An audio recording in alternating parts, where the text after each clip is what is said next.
It's time for another verb of the day. Today's verb is swat. And this verb was suggested by the viewer Luis. Luis, thank you so much for this suggestion. Now, let's take a moment and review some of the definitions or ways that we can use this verb.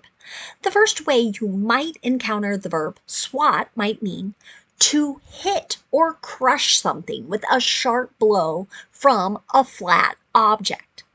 This first definition is most commonly used to talk about how people sort of interact with many insects, right? So it's maybe taking a newspaper, some other kind of flat thing, and trying to hit and kill or crush that particular thing. Maybe it's flying in your face and bothering you, but that is the most common way this verb gets used. A second way you may encounter the verb swat might mean just to hit someone with a sharp blow. Could be kind of with open hand, might be done in a playful way, or it might be done to make a point, kind of attack, if you will.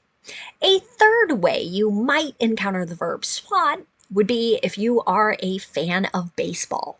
So sometimes when a player hits a ball for a very long distance, this is most commonly called a home run, we might say they swatted the ball or they swatted that particular pitch. So they're hitting it with a great deal of power.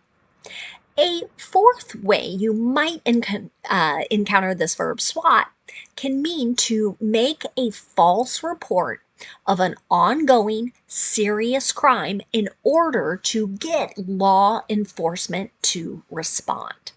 This fourth definition is relatively new. And we'll talk a little bit more about it and how it came to be. But this is a very serious thing, right? So someone is lying. They're not telling the truth about a serious matter. It takes time, it takes resources, and it can put others in danger. For now, though, you should know that swat is a regular verb. If you want to make the progressive form of this verb, first we need a spelling change, and that's because we have a one-syllable verb that ends in the pattern consonant, vowel, consonant. So we're going to double that ending consonant. We're going to add a T, and then we'll add ing. That forms swatting. The past tense and the participle form of this verb require that same spelling change. We need to double the T before we add ed. Now, you'll notice our base verb ends with a T sound, swat. This means when I add an ed ending to it, I'm going to add an extra syllable to the verb. So the past tense and the participle form of our verb should sound like this: swatted, swatted. Okay. Now, you might be happy to know no phrasal verbs that we need to study, so we can move on and do a little verb tense practice. Today, we're going to talk about sentences in the simple present and the simple future. Let's start with the simple present. We use this verb tense to talk about habits and routines. These are actions that repeat with sort of a known or common frequency. We can also use it to discuss facts. Whenever we make sentences in the simple present, we need to pay attention to our subject. If our subject is I, you, we, or they, then we'll just use the base verb in our affirmative or positive sentences. If the subject is he, she, or it, then we need to add an S to the end of a verb.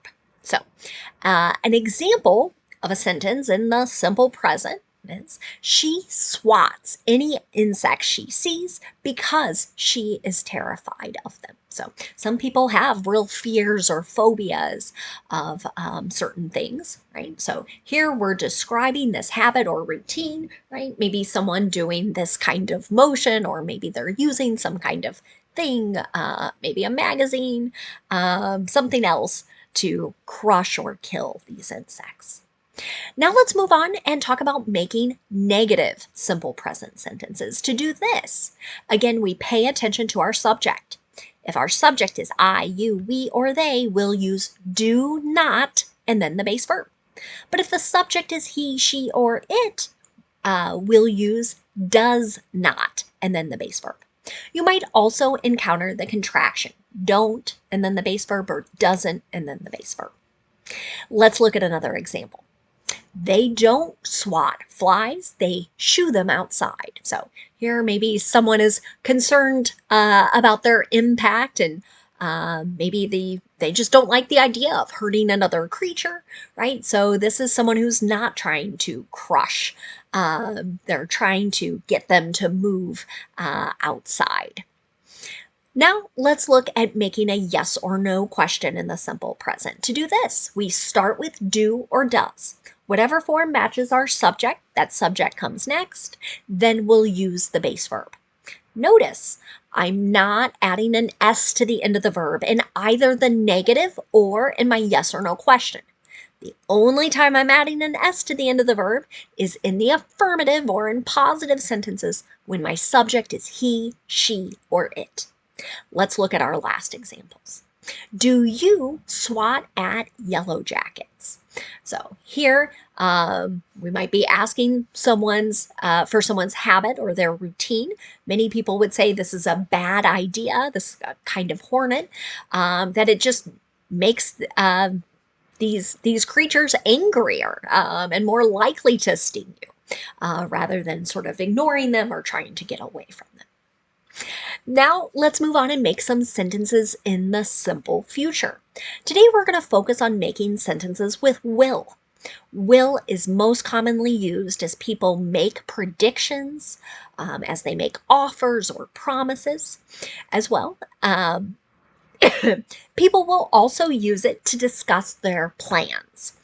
The nice thing about making sentences in the simple present is that our structure stays the same no matter what our subject is. So in the affirmative, we're going to start with our subject, we'll use will, and then the base verb.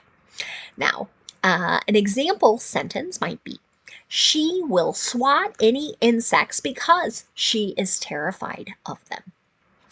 I did this on purpose to help us kind of notice small differences and maybe talk a little bit about why someone might use. You might be looking and thinking these two affirmative sentences in the present and the future are very close, and they are.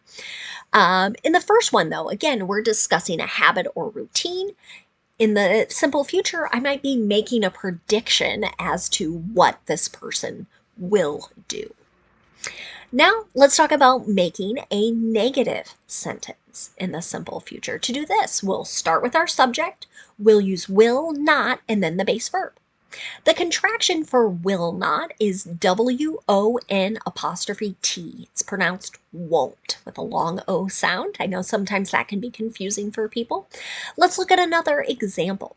Some vegans won't swat a mosquito on principle. So again, this would be a group of people who try not to consume any animal products of any kind. And so this person might say, like, if I'm not going to consume animal products, then I'm certainly not going to do something that harms one. Now let's move on and make a yes or no question in the simple future. To do this, we'll start with will, then we'll have our subject, and then the base verb. Here's the last example. Will he swat a home run in the next game? So here, maybe I'm asking someone to make a prediction. Now, let's spend a moment looking at some words that are related to our verb swat. And the first word we're going to talk about is just the noun form of this word. The noun swat has the exact same spelling and the exact same pronunciation. When I use this word as a noun, again, many times I'm talking about some kind of sharp slap or blow to something. An example of this might be, you just killed 3 flies with that swat. So here, someone has taken a swing, maybe they're using a newspaper or magazine, something else, and was able to crush or kill those insects with that single blow. Now, let's move on. Talk about another noun you might encounter. And sometimes you'll just hear it called the SWAT or SWAT team. What the letters here are standing for, it's an acronym, so it stands for Special Weapons and Tactics.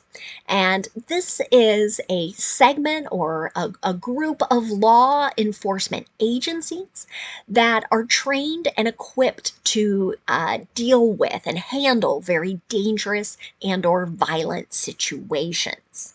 So an example of how you might hear this used, the local SWAT team was called to handle the hostage situation. Pardon it. So here we're referring to specially trained officers or other law enforcement personnel who are going to maybe prevent something bad from happening, try and resolve this issue, get the release of the person or people that are being held captive in a particularly dangerous situation. Sometimes you'll hear this used in TVs or movies. Again, the pronunciation is the same, SWAT, but when you see it in all capital letters, again, that's a sign that it's the acronym. This is how we get another noun. Remember that fourth definition of the verb where I said someone might be making a false report of a dangerous situation? So that's how we get the noun swatting. So here we're describing the activity of making a false report, that there's some kind of urgent, serious crime ongoing in order to get law enforcement to respond. An example of this in a sentence might look something like this. Prosecutors allege he has initiated over 8 swatting episodes at various high schools. So unfortunately, this is something that has happened a fair amount in the past few years here in the United States. Someone will allege falsely that there is something serious that's going to happen at a particular school. Sometimes it's the threat of a bomb or the threat that someone has weapons and is going to hurt a lot of people. But again, the key here is that it is a false report. So they're maybe trying to draw law enforcement to a particular area. It might be to distract them from some other bad thing. So it's again taking time and resources. But sometimes it can put people in real danger. Because the others think there is something bad happening and they're kind of overly alerted for that. Well, I hope this video has helped you learn a little more about our verb SWAT. I again want to say a special thanks to Luis for making another suggestion. I welcome your suggestions and I really appreciate you watching. Have a great day.